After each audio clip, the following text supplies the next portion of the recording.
BJP आम आदमी party को लगातार झटके पर झटका देती जा रही है। सुबह सवेरे बीजेपी ने अपने संकल्प पत्र का दूसरा पार्ट जारी करके केजरीवाल की धड़कनें बढ़ा दी। केजरीवाल से पीजी तक मुफ्त शिक्षा का ऐलान करके बीजेपी ने केजरीवाल के एजुकेशन मॉडल की हवा निकाल दी, जिसे पूरे देश में वे विजिटिंग कार्ड की तरह इस्तेमाल किया करते थे। जिन ऑटो चालकों के दम पर केजरीवाल 10 साल पहले सीएम बने थे, वे केजरीवाल से पहले ही नाराज बैठे थे। अब बीजेपी ने उनके लिए ताबड़तोड़ ऐलान करके उन पर अपनी पकड़ मजबूत कर ली है। लेकिन जो सबसे बड़ा ऐलान बीजेपी ने किया वो केजरीवाल की नींद उड़ाने के लिए काफी है। बीजेपी ने आम आदमी पार्टी की सरकार द्वारा किए गए सभी घोटालों की जांच के लिए एसआईटी के गठन का ऐलान कर दिया। इसके बाद बीजेपी ने सीधे आम आदमी पार्टी की जड़ों पर हमला किया। चुनाव प्रचार के बीच आम आदमी पार्टी के कई महत्वपूर्ण नेताओं ने बीजेपी का दामन थाम लिया।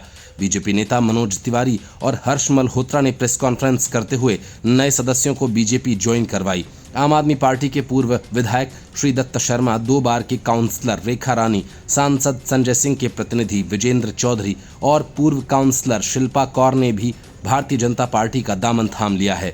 उत्तर पूर्वी दिल्ली से ही अतुल जैन भी भाजपा में जुड़ गए हैं।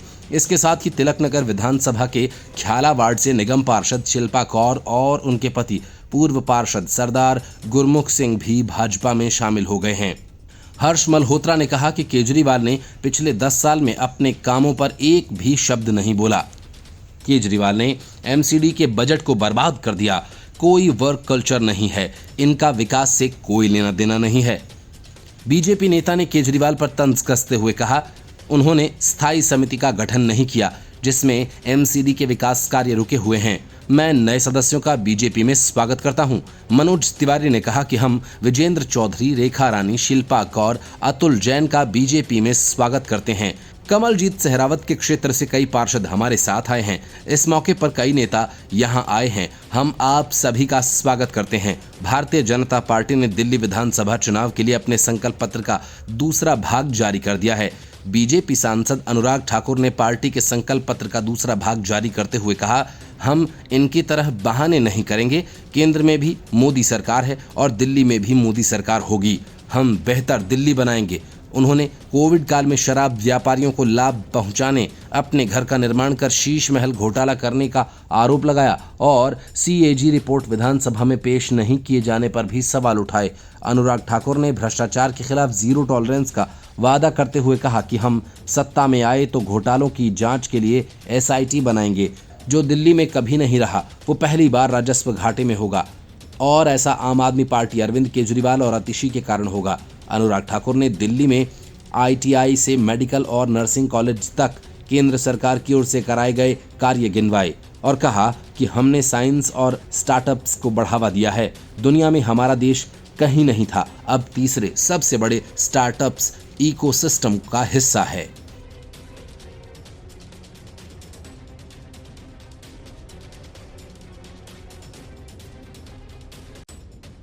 अरविंद केजरीवाल और आतिशी मरलेना अपने अपने चुनाव क्षेत्र में इस कदर घिर गए हैं कि अब दोनों ही नेता अजीबोगरीब हरकतें करने लगे हैं। वजह ये कि जिस आदमी ने केजरीवाल की जमानत ली थी वो ऐन मौके पर बीजेपी में शामिल हो गए और कालकाजी विधानसभा क्षेत्र में कार्यकर्ताओं की बड़ी संख्या में बीजेपी में शामिल हो जाने के बाद आतिशी मरलेना ने रमेश विधुड़ी के खिलाफ चुनाव आयोग को बिना किसी सबूत के पत्र लिखकर गंभीर आरोप लगा दिए और ये मांग कर डाली कि चुनाव के लिए यहाँ पैरामिलिट्री फोर्स की तैनाती की जाए क्योंकि हमारे कार्यकर्ताओं को बीजेपी के लोग चुनाव प्रचार नहीं करने दे रहे हैं।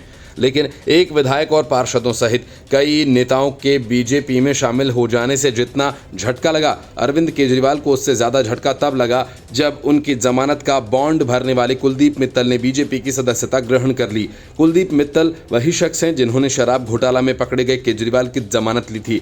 असल में केजरीवाल ने उनसे जमानत लेने के बदले चुनाव का टिकट देने का वादा किया था, लेकिन उन्हें टिकट नहीं मिला। अब बीजेपी नेता विजेंद्र गुप्ता ने उन्हें अपनी पार्टी में शामिल करा लिया। विजेंद्र गुप्ता रोहिणी विधानसभा सीट से प्रत्याशी हैं। आतिशी ने चुनाव अधिकारी को पत्र लिखा और इस पत्र में आतिशी ने रमेश विधुड़ी के भतीजे का नाम लिया। उन्होंने रमेश विधुड़ी के भतीजे और कालकाजी विधानसभा में भाजपा कार्यकर्ताओं के खिलाफ शिकायत की है। उन्होंने आरोप लगाया कि वे आम आदमी पार्टी के कार्यकर्ताओं को धमका रहे हैं। आतिशी का दावा है कि इस घटना के एक हिस्से का कार्यकर्ताओं की ओर से वीडियो बनाया गया। आतिशी ने चुनाव अधिकारी को लिखा है कि मैं ये पत्र औपचारिक रूप से आपके ध्यान में लाने के लिए लिख रहा हूं। 20 जनवरी को गोविंदपुरी कालका जी की गली नंबर 1 में आम आदमी पार्टी कार्यकर्ताओं को डराने धमकाने की घटना हुई।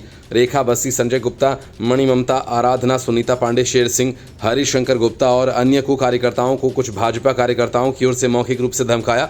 आतिशी ने आगे लिखा कि कुणाल भारद्वाज, मनीष ऋषभ विधूड़ी जो भाजपा उम्मीदवार रमेश विधूड़ी के भतीजे हैं समेत अन्य भाजपा कार्यकर्ताओं ने संजय गुप्ता और अन्य को धमकाया, गालियां दी, पीड़ितों का कॉलर पकड़ा और शारीरिक नुकसान पहुंचाने के लिए धमकी दी। उन्होंने घर बैठ जाओ, हाथ पैर टूट जाएंगे, ये हमारे घर का चुनाव है जैसी बातें कहीं। आतिशी का दावा है कि मौके पर मौजूद आम आदमी पार्टी कार्यकर्ताओं ने मोबाइल वीडियो पर इस विवाद का एक हिस्सा रिकॉर्ड किया है। आतिशी का ये भी दावा है कि ये पहली घटना नहीं, इसी तरह का विवाद 3 से 4 दिन पहले हुआ था। तब भाजपा कार्यकर्ताओं ने डोर टू डोर प्रचार कर रहे आम आदमी पार्टी के एक कार्यकर्ता को थप्पड़ जड़ दिया था। आतिशी का कहना है कि भाजपा प्रत्याशी रमेश विधूड़ी चुनाव प्रचार के दौरान मेरे बारे में सार्वजनिक रूप से अभद्र और अपमानजनक बयानबाजी कर रहे हैं। आतिशी का कहना है कि इससे संकेत मिल रहा है कि भाजपा नेताओं और कार्यकर्ताओं की ओर से की गई किसी भी बदसलूकी पर कोई कार्रवाई नहीं की जाएगी। यही कारण है कि हिंसा और धमकियां दी जा रही हैं। भाजपा कार्यकर्ता बिना किसी डर के आप कार्यकर्ताओं को खुलेआम धमका रहे हैं। ये चिंताजनक है। ये लोग हमारे कार्यकर्ताओं के साथ आक्रामक हो गए हैं। कोई कल्पना कर सकता है कि इन क्षेत्रों में रहने वाले मतदाताओं पर इनका कितना प्रभाव होगा। Bureau report, news of India. Arvind Kejriwal खुद को देश का इकलौता पढ़ा लिखा नेता मानते हैं और ठसक ये कि वे खुद को हनुमान जी का भक्त भी बताते हैं। जब बुलाया गया तब गए नहीं, लेकिन जैसे ही पता चला कि पंजाब सरकार का विमान खाली पड़ा है तो तुरंत पूरे परिवार के साथ उस पर लदकर अयोध्या भी आए और तब से वे राम भक्त ही कहलाए। किसी ने क्या, खुद केजरीवाल की पत्नी ने उन्हें कृष्ण का अवतार घोषित कर दिया। मतलब कि चुनावों के वक्त अरविंद केजरीवाल ठीक राहुल गांधी की तरह हिंदू बन जाते हैं और जब बारी किसी ग्रंथ या धार्मिक प्रसंग की आती है तो राहुल गांधी टाइप ज्ञान बघारने लगते हैं और इसी चक्कर में केजरीवाल बुरी तरह से फंस गए हैं। बीजेपी पर हमला करते हुए केजरीवाल ने कह डाला कि जिस तरह रावण सोने का हिरण बनकर आया और माता सीता का हरण करके ले गया, ये बीजेपी भी वैसे ही सोने का हिरण है जो दिल्ली को लूट लेगी। अब जिसने भी रामायण पढ़ी है उसे ये पता है कि मारीच सोने का मृग बनकर आया था, लेकिन केजरीवाल का धर्म ज्ञान देखिए। उन्होंने रावण को सोने का हिरण बना दिया और अब बीजेपी इसे सनातन का अपमान बताकर बड़ा चुनावी मुद्दा बना रही है। भाजपा नेता प्रदीप भंडारी ने कहा कि अरविंद केजरीवाल जी एक चुनावी हिंदू हैं। केजरीवाल जी और उनके आका राहुल गांधी के रग रग में तुष्टीकरण है। इनका चुनावी हिंदू चेहरा आज दिल्ली के सामने आ चुका है। सनातन की रक्षा कोई आज कर रहा है तो बीजेपी और नरेंद्र मोदी जी करते हैं, और कोई अगर सनातन का अपमान करता है तो अरविंद केजरीवाल और राहुल गांधी वाला अलायंस। दिल्ली के पूर्व सीएम अरविंद केजरीवाल रामायण और रावण वाले बयान पर तेजी से घिरते नजर आ रहे हैं। दिल्ली बीजेपी के अध्यक्ष वीरेंद्र सचदेवा केजरीवाल के विरोध में उपवास पर हैं। वो सुबह सुबह कनॉट प्लेस स्थित हनुमान जी के मंदिर पहुंचे और केजरीवाल के कृत्य और अपशब्दों के लिए माफी की मांग की। सचदेवा ने अरविंद केजरीवाल के बयान को सनातन का अपमान बताते हुए कहा उन्होंने भगवा से क्षमा याचना की है। उन्होंने कहा कि श्री रामचरितमानस की जिस तरह से गलत व्याख्या की गई, जिस तरह से हमारे सनातन और हिंदू धर्म का अपमान करने की कोशिश की गई, अरविंद केजरीवाल द्वारा की गई है। ये पहली बार नहीं है, ये अधर्मी लोग हैं। सचदेवा ने कहा कि इनकी नानी इनको क्या सुनाती थी हमें नहीं पता, लेकिन ये कहते थे कि राम मंदिर नहीं बनना चाहिए। आज चुनाव सिर पर हैं तो इन्हें राम मंदिर क्या सारे मंदिर याद आ रहे हैं। जिस तरह इन्होंने कहा कि रावण सोने का हिरण बन के आया था, ये शीश महल के उस गोल्ड प्लेटेड सोने से बाहर नहीं निकले हैं। इनको गोल्ड इतना प्यारा है कि हर जगह सोना ही दिखता है। हमने यहाँ आकर भगवान राम, भगवान हनुमान से क्षमा याचना की है। हमारे सनातन धर्म की इन्होंने गलत व्याख्या की, उसके लिए कम से कम आज हम उपवास करेंगे। भाजपा नेता प्रदीप भंडारी ने कहा कि अरविंद केजरीवाल चुनावी हिंदू हैं और उनके गुरु राहुल गांधी जी की रगों में तुष्टीकरण है, जिसे रामायण का अल्प ज्ञान हो, जो रटने के बाद भी रामायण को जनता के सामने ठीक से न रख सका, जिसका इतिहास ये है कि जिसकी दादी या नानी कहती थी कि अयोध्या में भगवान श्री राम का मंदिर नहीं बनना चाहिए, वो दिल्ली की हर जमीन वक्फ को दे देने की बात करते थे। आज अरविंद केजरीवाल का वो चुनावी हिंदू चेहरा दिल्ली के देश की जनता के सामने आ गया है।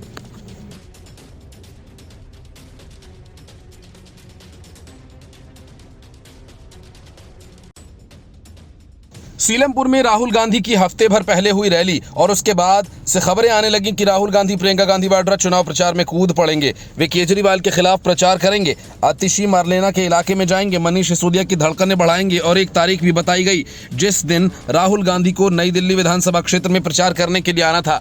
फिर अचानक ये बताया गया कि कार्यक्रम रद्द हो गया है। राहुल आएंगे, आ रहे हैं, आने वाले हैं, आ गए हैं। दिल्ली में कांग्रेस इंतजार के मोड में है और पार्टी के सारे नेता कार्यकर्ता हाथ पर हाथ धरे बैठे हैं। इधर दिल्ली में चुनाव प्रचार चरम पर है और कांग्रेस सिर्फ आ रहे हैं, तूफान की तरह आएंगे, छा जाएंगे टाइप की बातें कर रही है। कहा जा रहा है कि पार्टी हाईकमान सीरियस है, रणनीति तैयार है, लेकिन सवाल ये कि वो रणनीति कहां है? क्या उस रणनीति को कांग्रेस चुनाव खत्म होने के बाद अमल में लाएगी? मतदान होने में अब करीब 2 हफ्ते का ही वक्त बचा है। इन सब के बीच राहुल गांधी और प्रियंका गांधी की ऑनलाइन मीटिंग हुई। राहुल गांधी की जनसभाएं बुधवार 22 जनवरी से दिल्ली में एक बार फिर से शुरू होने वाली है। वैसे तो सीलमपुर में राहुल गांधी ने पहली जनसभा की थी, लेकिन उसके बाद रैलियों पर ब्रेक लगा हुआ था। मीटिंग में ये बात भी उठी थी, अलग अलग राज्यों और वर्गों से आने वाले नेता दिल्ली में अभी तक कोई कार्यक्रम क्यों नहीं कर रहे? चुनाव प्रचार के लिए सिर्फ राहुल और प्रियंका पर निर्भर रहना कितना सही? इसके अलावा इस बात पर भी चर्चा हुई कि जिस तरीके से बीजेपी और आम आदमी पार्टी के खिलाफ कांग्रेस का नैरेटिव होना चाहिए, वो भी अभी तक दिखाई नहीं दे रहा। हालांकि मीटिंग कुछ ही मिनट चली,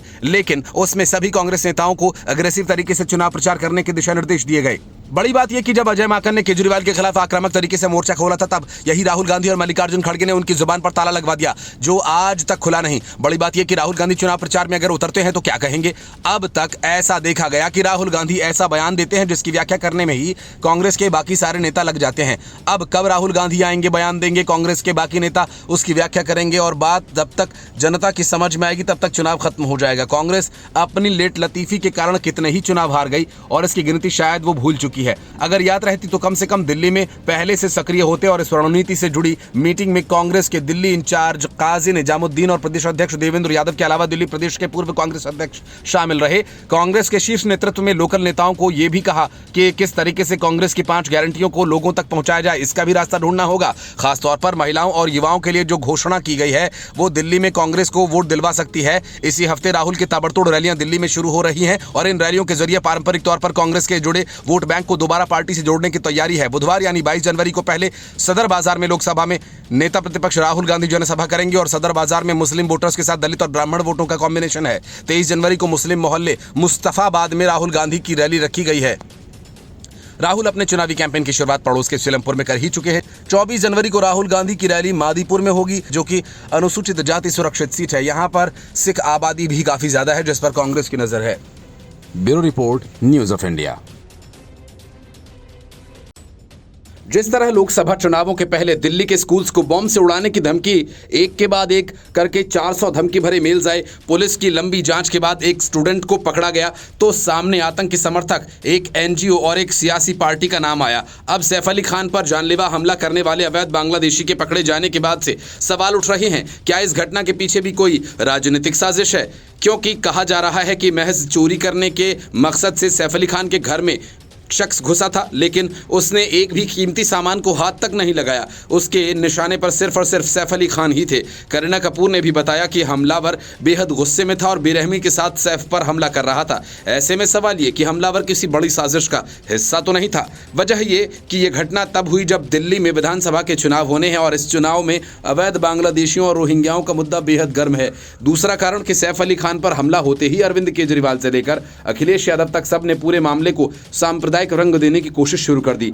मौलाना और मौलवियों की पूरी फौज जुट गई। पाकिस्तान के एक मंत्री का भी बयान आ गया।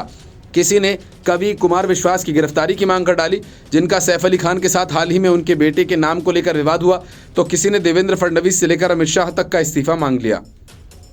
मतलब कि इंडी गठबंधन का पूरा इकोसिस्टम एक्शन में आ गया और पूरे मामले को सांप्रदायिक चश्मे से देखा जाने लगा।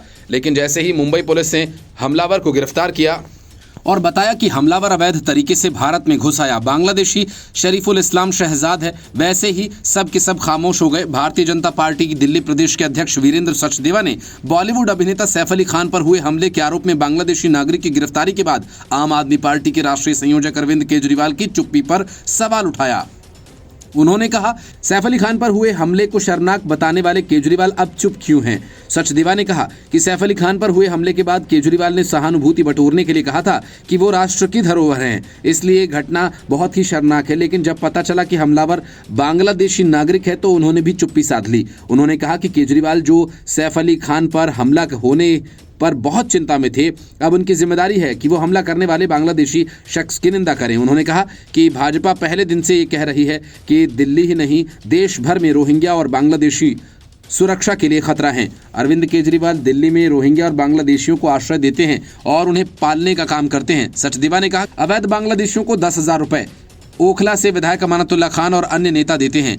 उन्हें मुफ्त बिजली, मुफ्त पानी देने का काम करते हैं। उन्होंने कहा कि अवैध आधार कार्ड्स बनवाने के साथ ही उन्होंने फर्जी वोटर आईडी कार्ड्स बनाने का भी काम किया। आम आदमी पार्टी ये काम कर रही है और इसलिए सैफ अली खान पर हमला करने वाले शख्स के तार किस किस से जुड़े हैं, इसका खुलासा केजरीवाल करें।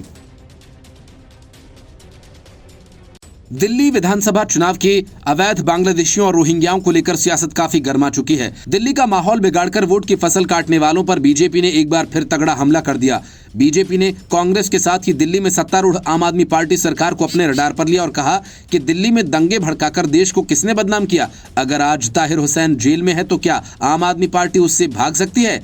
अनुराग ठाकुर ने कहा कि ये वही आम आदमी पार्टी और कांग्रेस पार्टी है जो बाटला हाउस की घटना पर सवाल उठाती है। दिल्ली में कुछ लोग हैं जो बम धमाकों की अफवाह फैलाते हैं और अभिभावकों को रुलाते हैं और स्कूल्स बंद करवाते हैं। आपको जवाब देना होगा कि ये किसकी एनजीओ है और इसके पीछे मास्टरमाइंड कौन है। भाजपा के सांसद अनुराग ठाकुर ने कहा कि आम आदमी पार्टी कांग्रेस के घोटालों की बात करने आई थी, लेकिन आज उनकी छाप जो एएपी है वो अराजकता, अलगाववाद, आतंकवाद, अफवाहें फैलाने और अपराधियों को शरण देने के लिए जाना जाता है।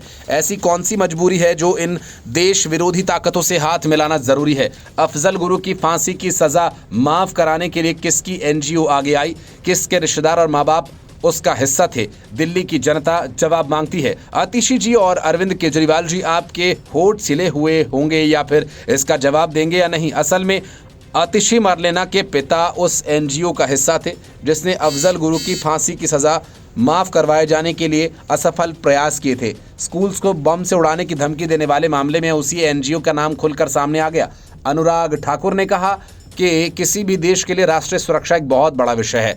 उन्होंने कहा कि जहां तक भाजपा की बात है, हमने आतंकवाद के खिलाफ जीरो टॉलरेंस की बात कही थी और मोदी सरकार का 11 वर्षों का रिकॉर्ड ये कहता भी है।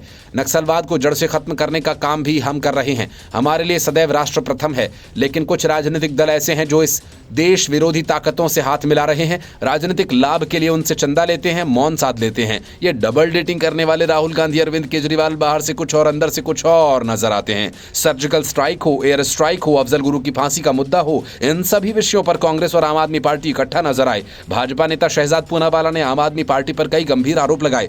पूनावाला ने आरोप यह लगाया कि आम आदमी पार्टी ने कभी दावा किया था कि वो सख्त कानून पारित करने के लिए अपराधियों को विधानसभा में नहीं आने देगी। उसने सबसे अधिक संख्या में आपराधिक रिकॉर्ड वाले दिल्ली के उम्मीदवार चुनावी मैदान में उतारे हैं। दिल्ली में आम आदमी पार्टी के 60% उम्मीदवारों का क्रिमिनल रिकॉर्ड है। इसके बाद कांग्रेस का नंबर आता है। उन्होंने कहा कि आम आदमी पार्टी के एक और यू टर्न को दर्शाता है। ये भाजपा प्रवक्ता ने कहा कि आम आदमी पार्टी कहती थी कि उन्हें विधानसभा में अपराधी नहीं चाहिए क्योंकि अपराधी महत्वपूर्ण और सख्त कानून पारित नहीं कर पाएंगे।